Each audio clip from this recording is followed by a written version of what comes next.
Welcome back to the channel, and today I'm going to be discussing with you guys my 5 tips for the most important things you should consider before even picking up a camera to shoot a music video. And the reason I'm making this is because I've had the pleasure of shooting for the last 10 years and making mistakes that I want to help you guys avoid so that you can get the best result regardless of your gear. So let's get into these 5 tips now. So my first tip would have to be it's concept over gear all day long. So when you're on a low budget, a clear concept will trump better gear every single time. And there's a few things that you can really consider when you're trying to make this make sense. For instance, I'd ask myself, what's the vibe or the emotion behind the song? Can you explain that idea within like one sentence? And does the shots that you're taking actually support the idea that you have? If you have a simple concept and it's executed properly, it'll look more intentional and it'll avoid making it look actually cheap. Concepts are so important because once you flush them out properly, you have an idea of exactly what you're trying to accomplish versus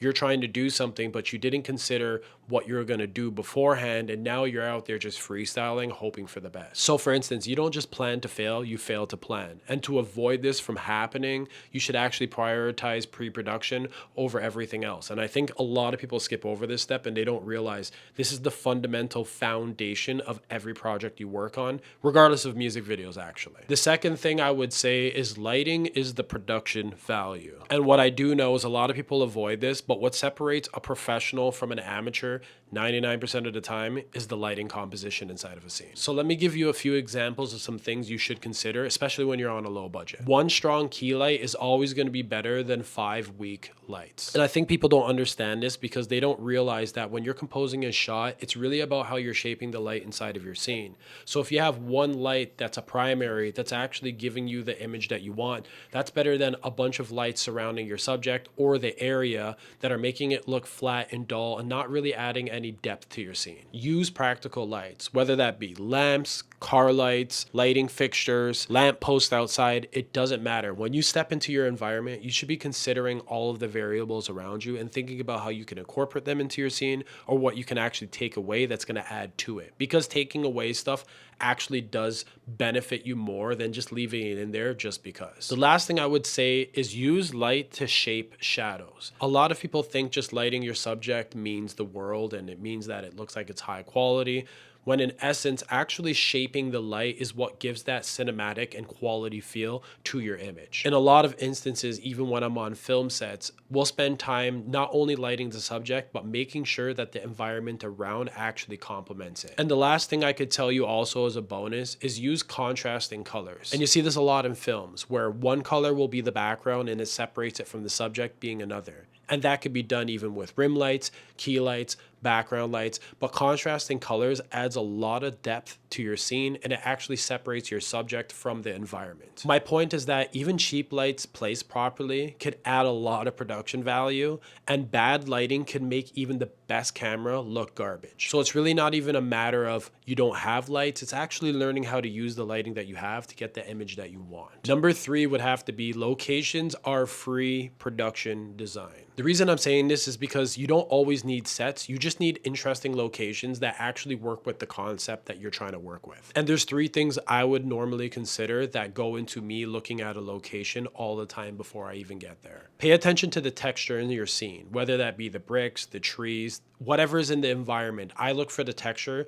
to know how I'm going to design that around the shot that I'm actually taking. Depth is also another thing that I consider a lot because you can find a great location, but if your subject is stuck up against the wall looks good, but they're just standing against it, that can influence the lighting, that can influence the depth of field inside the image, the separation. I can go on all day, but depth matters a lot. The midground, the foreground, and the background. The other thing that I consider a lot, especially when I'm shooting and it's not in a controlled environment, is natural light. I think this is one of the most important if you're not on a controlled set, because as the day progresses, lighting changes drastically. So choosing that location and being very aware of the lighting and the environment around you is probably one of the most important things, because you could set up a whole lighting setup in a shot and it can completely change depending on where the sun decides it wants to go. The last thing I'd consider when it comes to location is how relevant it is to the concept that I actually have in mind. So for for instance, if you're writing something about a lavish life or something, and then you end up in a spot that it really doesn't represent that, you can put a Lamborghini there, but it probably won't work or correspond with what the actual idea was. My point is that a location can actually scale production value tremendously without adding a huge amount to your budget if you actually know what you're trying to get, depending on what your concept was. And even if you go and you do location scouting, a lot of the time I would highly suggest don't just scout with your eyes, actually scout with the camera. That means bring your camera with you and take photos and shots of it, because what it looks like in real life is completely different than how it'll look on camera. Number 4 would have to be camera movement with intention. This is so important. All of your movements inside of a scene should seem like they're motivated and not just completely random. So for instance, if you move a camera, you need to know why you're actually moving it. A slow and more controlled move will feel a lot more expensive than just a shaky shot that's moving around all the time. And I'm not saying this can't work, but when you're watching especially more expensive productions, there's always a motivation to the movement, and it's usually slowly and controlled. You'll see this with dolly shots, crane shots, even just slow tracking shots. They always have an idea of why they're actually moving the camera. And this correlates a lot with the concept and the storyboard and how they can actually figure out what they're doing and what motivates one shot going into the other. And if you're ever in doubt, just lock off the shot. I think people undermine using a tripod and actually composing a shot without having to do crazy movements to get what they want. And in today's day and age, there's a lot of stuff that's just on gimbals or the camera's handheld and moving erratically 24/7. And I'm not saying it doesn't look good, but a lot of the time it covers up a lot of stuff that can actually bring a lot of production value to your shot if you did it the opposite. And trust me, composing your scene around camera movement is a lot harder than just moving the camera. Bonus tip, this actually matters a lot, especially for visual effects. I get into that on my last tutorial, but you really want to be motivated to understand how to shoot properly for visual effects rather than just moving the camera, because that's a nightmare for us visual effects guys when we get into post-production. Number 5 would be edit to the rhythm, not just the cuts. The funny thing about music videos is that they live and they die in the edit specifically. So most people will just find a part of the beat and they'll just cut it and then they'll go to another shot.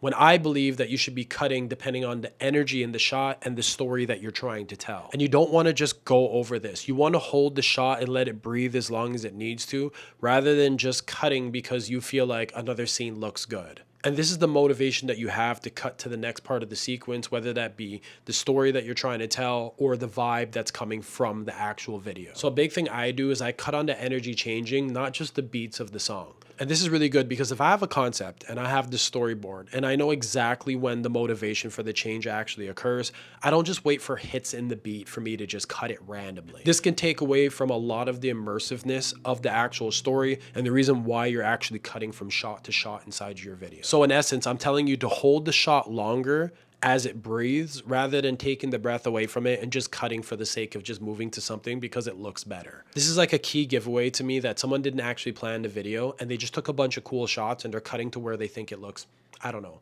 cooler than the last one. And that's why I let performance moments carry the emotion. I did this a lot and I had the privilege of working with Tyler Shaw, and he's really good at doing this. And even when we're working on the music video, he will always go over all of the parts with us so that we can visualize what he sees in his mind, and it gives us motivation to know exactly where we're going to cut depending on what part of the performance he's on. And when you have artists like this that you sit down with and you actually work on the concept with and tear it apart and bring it back together, change ideas, it gives you a more clear and concise idea of what's going to happen during the video, the timestamps that it occurs, and that will take away a lot of the work in post-production because you plan for how things are actually supposed to look when you get to the computer. All I'm saying is that overcutting sometimes can seem a little bit cheap and not thought out, versus the restraint feeling more confident and cinematic as a result of it. And trust me, when you're on a budget, I understand. So if you're stuck in this situation, remember to plan around one lens, one location, and one lighting setup. This is going to force creativity and cohesion, and it's actually going to make your video look a lot more professional and intentional. And there's a reason why I stayed away from talking about a million different lenses and